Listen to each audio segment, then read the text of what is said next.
Hola valientes, os doy la bienvenida a la Escuela de Pascua del Oceanographic.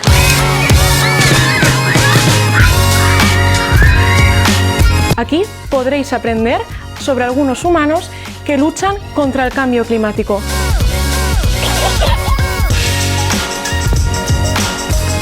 También os enseñaremos las dificultades a las que se enfrentan los diferentes animales que habitan nuestros océanos.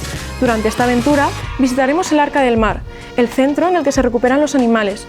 Descubriremos la función de los humedales frente al calentamiento global.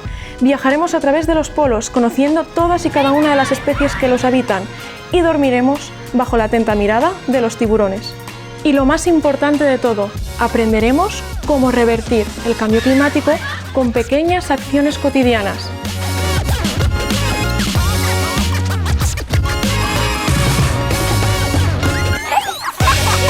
¿Qué me decís? ¿Os unís a cambiar el cambio?